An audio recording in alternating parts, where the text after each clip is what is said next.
আসসালামু আলাইকুম everybody, welcome back to my new English grammar class. প্রিয় শিক্ষার্থী, আজ আমরা এই ক্লাসে শিখে নেব ন্যারেশন কি, ন্যারেশন কত প্রকার ও কী কী, এবং ন্যারেশনের পরিবর্তনের বিষয়গুলো। তাহলে আমাদের এই ক্লাসটি হচ্ছে an introduction of narration and the area of change in narration. তো এর আগে আমরা জেনে নিই ন্যারেশন শব্দটির অর্থ কী। ন্যারেশন শব্দটির অর্থ ন্যারেশন উক্তি, বাংলায় আমাদের উক্তি বা বক্তব্য। এর আরেকটি সিমিলার শব্দ আমরা ব্যবহার করে থাকি স্পিচ। স্পিচ উক্তি বা বক্তব্য। তো প্রিয় শিক্ষার্থী, এই যে স্পিচ এবং ন্যারেশন, এর ভার্ব রূপটি আমরা একটু জেনে নিই। ভার্ব রূপটি হলো ন্যারেট। ন্যারেট আর এর কয়েকটি প্রতিশব্দ রয়েছে, সিনোনিম রয়েছে, সেগুলো আমরা একটু জেনে নিই। রিপ্রেজেন্ট, রিপ্রেজেন্ট এবং রিপোর্ট, রিপোর্ট। তাহলে আমরা ন্যারেট শব্দটির প্রতিশব্দ বা সিনোনিম আমরা দেখতে পেলাম রিপ্রেজেন্ট, রিপোর্ট।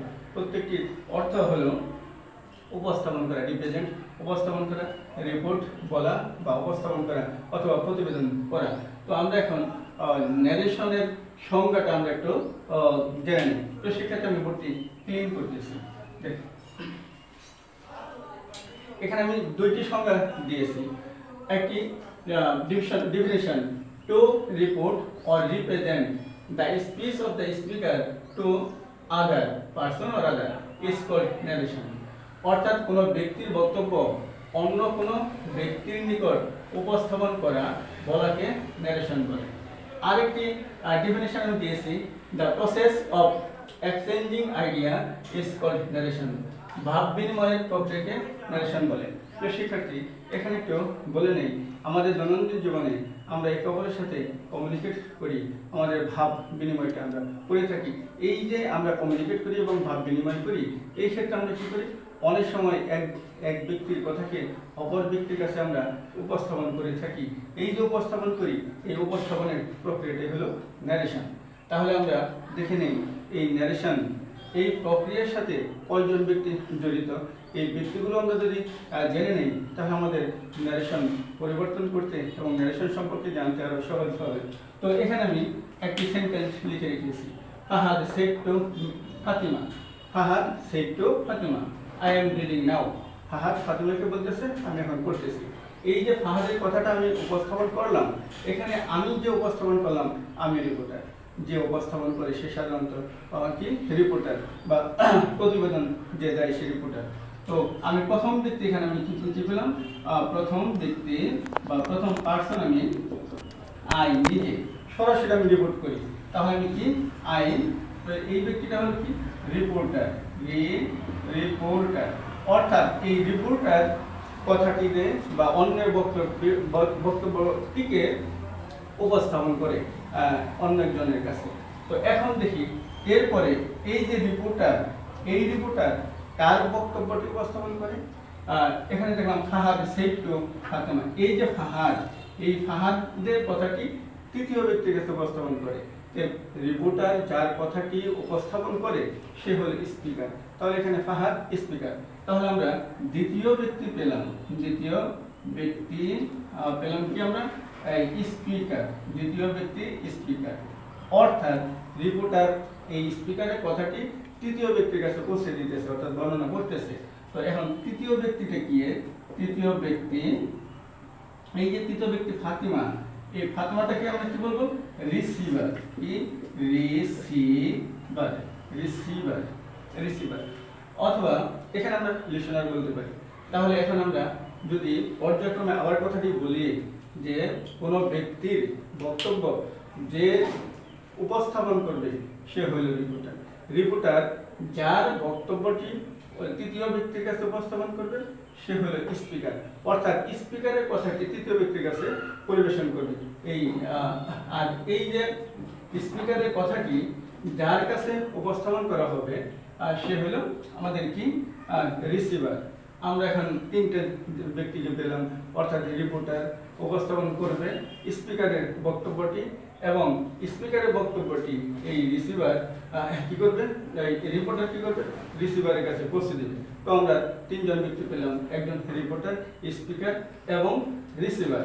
এখানে রিসিভার এবং স্পিকারই আমাদের মূল বিষয়। এখন আমরা দেখে নেই, এই যে Fahad said to Fatima I am reading নাও, এখানে রিপোর্টার বলতেছে এই ফাহাদের বক্তব্যটি তুলে ধরতেছে তৃতীয় ব্যক্তির কাছে। এই সরাসরি এখানে এসে ফাহাদের কথাটি তুলে ধরেছে। আমরা দেখেছি ছোটবেলায় যে তোতা পাখিকে যেমন একটি শব্দ শিখে দিলে সরাসরি একবারে বিকৃত না করে অবিকল মুখস্থ সেই পাখিটি কথা বলে, সেই রিপোর্টার এখানে কি করেছে, এই ফাহাদের বক্তব্যটিকে অবিকল প্রকাশ করেছে, এখানে কোনো পরিবর্তন করেনি। তার মানে সে সরাসরি প্রকাশ করেছে, উপস্থাপন করেছে। এই কারো বক্তব্য যদি সরাসরি উপস্থাপন করা হয় তাহলে সেটাকে আমরা ডিরেক্ট ন্যারেশন বলতে পারি। আচ্ছা, এখন এখানে এই পাশে আবার আমরা কি দেখতে পাচ্ছি, Fahad told Fatima that he was reading then.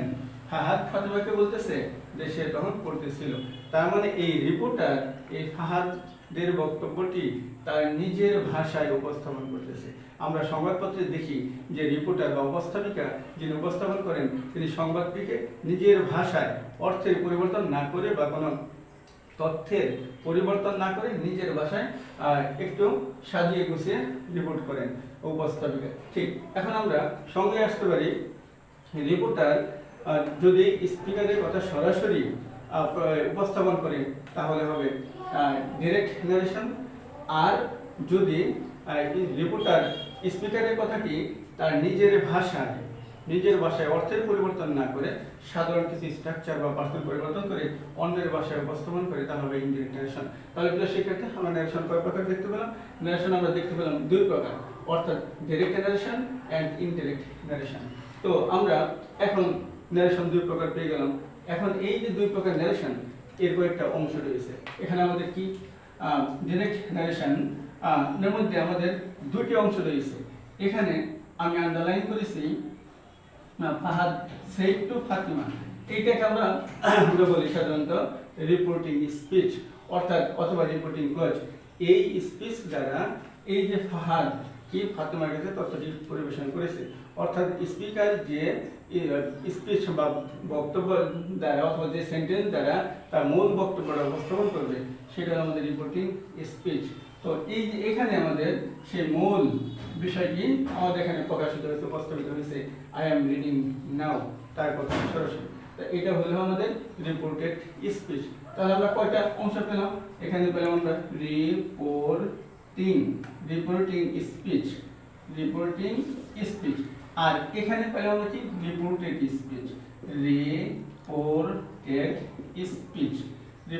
Speech বা বক্তব্য।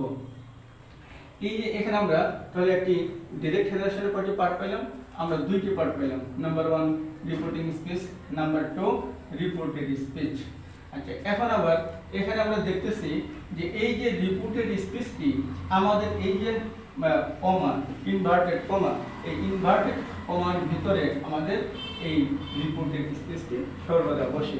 তাহলে রিপোর্টেড স্পিচ আমরা কোন জায়গায় দেখতে পাইতেছি? ইনভার্টেড কমার ভিতরে।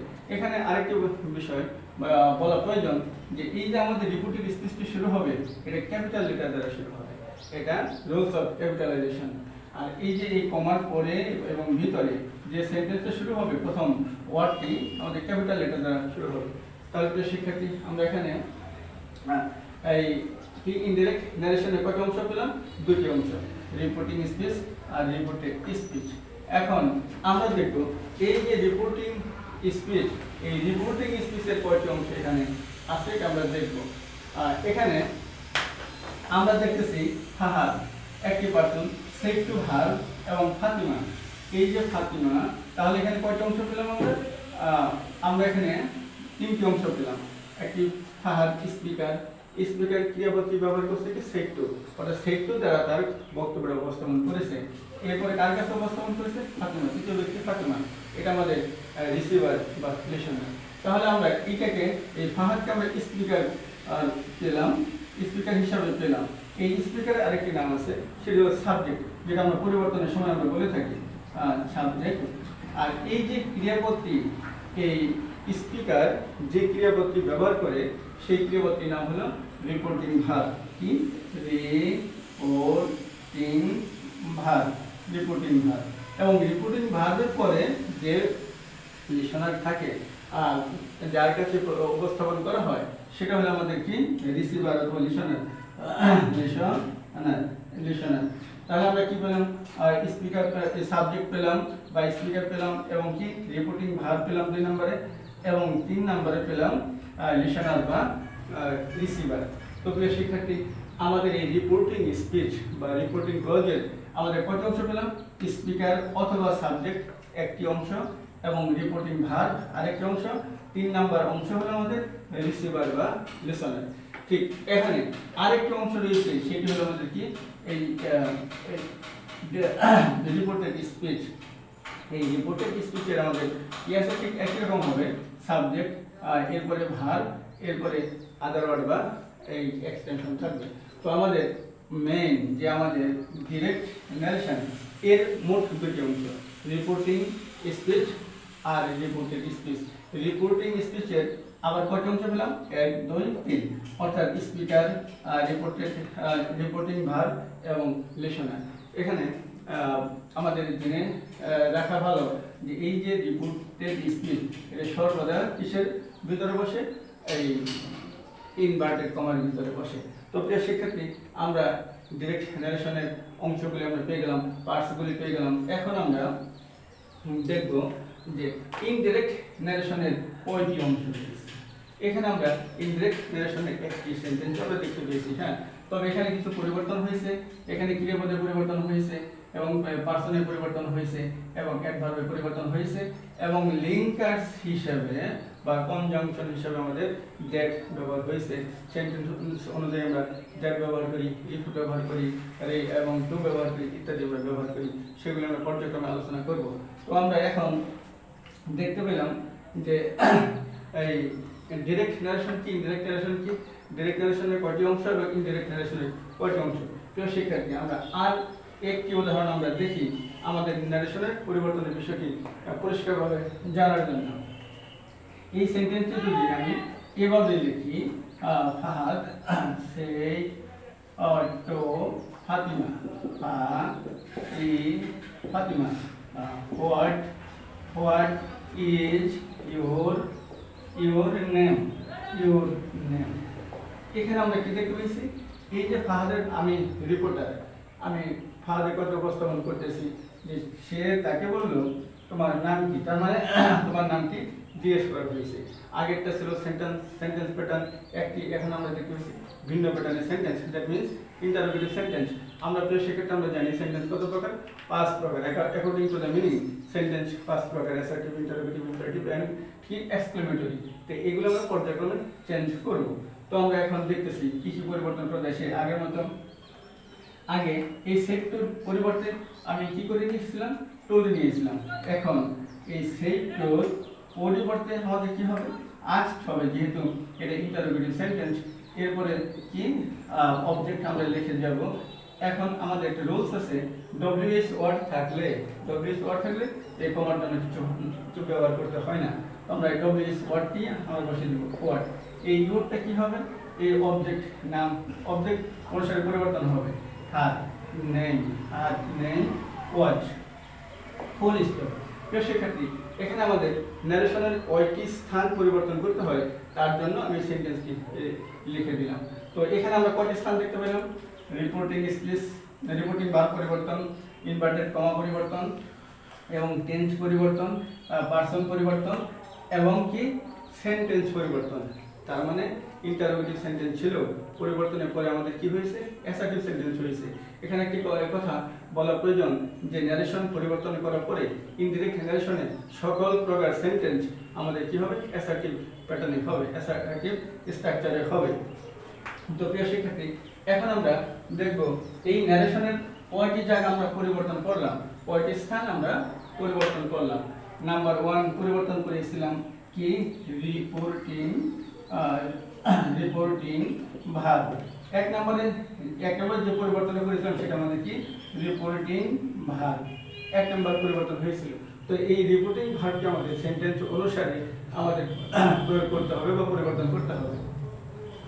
2 নম্বরে আমরা পরিবর্তন করেছিলাম এই যে কি ইনভার্টেড কমা অর্থাৎ পাংচুয়েশন।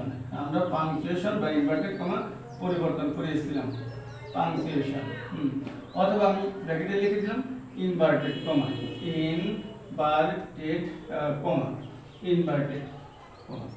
এরপর আমি পরিবর্তন করেছি এই যে আইটি এখানে লিখেছি কি এই ইনভার্টেড কমা, এর পরিবর্তে আমরা কি নিয়েছিলাম, এটা দ্যাট ব্যবহার করেছিলাম। তো ওটা পরে পর্যায়ক্রমে লিখবো। এরপরে কি পরিবর্তন করেছি এই যে এই আইটা পরিবর্তন করে আমি কি করেছি, হি করেছি। তাহলে এখানে পরিবর্তনটা কি দাঁড়িয়েছে, এখানে পরিবর্তনটা দাঁড়িয়েছে পার্সন পরিবর্তন, এখানে পার্সন পরিবর্তন হয়েছে। এইখানে আমি লিখেছিলাম এম, এখানে আমি লিখেছিলাম কি এম, আর এই এম সমান সমান আমি কি লিখেছি ওয়াজ লিখেছি। এখানে এম ছিল, এখানে কি হয়েছে ওয়াজ হয়েছে, তার মানে টেন্স পরিবর্তন হয়েছে। যে আমি এখন এই 3 নম্বরে 4 নম্বরে কি লিখবো, আর টেন্স পরিবর্তন, টেন্স পরিবর্তন করেছি। এরপরে আমি এখানে দেখা যায় নাও ছিল, এখানে করেছি আমি দেন করেছি, নাও দেন করেছি। তার মানে নাও এই অ্যাডভার্বিয়াল ওয়ার্ডটা এই অ্যাডভার্ব থেকে আমি দেন করেছি। তার মানে 5 নম্বর আমার পরিবর্তন হয়েছে অ্যাডভার্ব, কি অ্যাডভার্ব পরিবর্তন হয়েছে। এবং 6 নম্বরে প্রিয় শিক্ষার্থী এই যে ইন্টারোগেটিভ সেন্টেন্সটি ছিল সেটি আমি অ্যাসার্টিভ সেন্টেন্সে পরিণত করেছিলাম, অর্থাৎ এই নোট অফ ইন্টারোগেশন এর পরিবর্তে আমি ফুল স্টপ ব্যবহার করেছিলাম। তাহলে এটা আমাদের কি পরিবর্তন হয়েছিল, সেন্টেন্স পরিবর্তন হয়েছিল।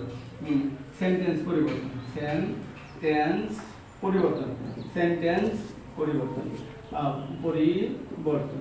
তাহলে আমরা দেখতে পেলাম একটি ন্যারেশন যখন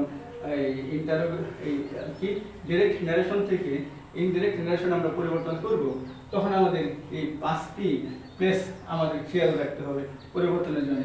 1 নম্বরে রিপোর্টিং ভার্ব, এটা সেন্টেন্স অনুযায়ী পরিবর্তন হবে। অ্যাসার্টিভে একভাবে পরিবর্তন হবে, ইন্টারোগেটিভে আরেকভাবে পরিবর্তন হবে, এক্সক্লেমেটরিতে আবার অন্যভাবে পরিবর্তন হবে। আচ্ছা, তো আমাদের মনে রাখতে হবে রিপোর্টিং ভার্বটি পরিবর্তন হবে। পাংচুয়েশন মার্ক অথবা ইনভার্টেড কমা, ইনভার্টেড কমার পরিবর্তে সেন্টেন্স ভেদে আমাদের বিভিন্ন কনজাংশন ব্যবহার করতে হবে, অনেক সময় কনজাংশন ব্যবহার করতে হবে না। এরপর আমরা কি করেছিলাম, পার্সন পরিবর্তন করেছিলাম। এখানে আমি কি করেছিলাম, এই আইটাকে আমি কি পরিবর্তন করেছিলাম, হি পরিবর্তন করেছিলাম। এরপর আমরা কি করেছিলাম, এই যে এমটাকে আমরা কি করেছিলাম ওয়াজে পরিণত করেছিলাম, মানে টেন্সে পরিবর্তন করেছিলাম, টেন্স পরিবর্তন করেছিলাম। এরপর আমরা এই নাওটাকে পরিবর্তন করেছি দেন, তার মানে এখানে অ্যাডভার্বের পরিবর্তন করেছি। এরপরে দ্বিতীয় সেন্টেন্সে ইন্টারোগেটিভ সেন্টেন্স ছিল, সেটাকে আমরা কি অ্যাসার্টিভ সেন্টেন্স করেছিলাম। তো প্রিয় শিক্ষার্থী, আমাদের এই ক্ষেত্রগুলো ন্যারেশন আমাদের পরিবর্তন করতে হবে। এরপর আমরা দেখব অ্যাডভার্বগুলো কি পরিবর্তন করতে হয়। অ্যাডভার্বিয়াল পরিবর্তনগুলো আমরা একটু দেখি। শিক্ষার্থী, এখন আমরা দেখে নিব ন্যারেশনের যে অ্যাডভার্বগুলো পরিবর্তন করতে হয় সেই অ্যাডভার্বগুলো আমরা একটু দেখে নিই। যেমন সেন্টেন্স অ্যাডভার্ব এবং প্রনাউন দিস, তাহলে আমাদের কি হবে, দ্যাট হবে, দি হবে, ইট হবে। এই দিসটাকে আমরা পরিবর্তন করে আমরা 3টে শব্দ ব্যবহার করে থাকি, দ্যাট, দি, ইট। এগুলো পর্যায়ক্রমে আমরা আলোচনা করব। আর this, those, here, there, ago, before, now, then, ago, before, আর টুমরো, the next day, অথবা the following day, yesterday, the previous day, today, that day, অথবা tonight, that night, last, previous, hence, thence। তো প্রিয় শিক্ষার্থী, এই অ্যাডভার্বগুলো থাকলে আমরা পরিবর্তন করব। এখন আরেকটি কথা শেষে বলে নেই যে আমাদের রিপোর্টিং ভার্ব হিসাবে যে শব্দগুলো ব্যবহার করা হয়ে থাকে তার একটি চার্ট আমি প্রথমে এখানে লিখে দিয়েছিলাম। এগুলো দেখলে আমাদের মনে করতে হবে, এগুলো আমাদের পরিবর্তন করতে হবে। আর say to, tell, ask, reply, remark, answer, response, mutter, roll, cry, shout, retort এবং এক্সক্লেইম। এই শব্দগুলো থাকলে আমাদের মনে রাখতে হবে, পরিবর্তন করতে হবে এবং সেন্টেন্সের মধ্যে এই শব্দগুলো থাকলে পরিবর্তন করতে হবে। তো শিক্ষার্থী, আজ এই পর্যন্ত আমরা ন্যারেশন প্রতিটা আমরা পর্যায়ক্রমে আলোচনা করব, অ্যাসার্টিভ, ইন্টারোগেটিভ এবং ইম্পারেটিভ। এগুলো পরবর্তী ভিডিওতে দেখার জন্য অনুরোধ রইল। এবং ভিডিওটি যদি তোমাদের ভালো লেগে থাকে তোমাদের বন্ধুদের কাছে শেয়ার করবে এবং সাবস্ক্রাইব করে পাশে থাকবে, যাতে পরবর্তী ভিডিওটি সর্বপ্রথমে তোমার নিকট গিয়ে পৌঁছে। আসসালামু আলাইকুম।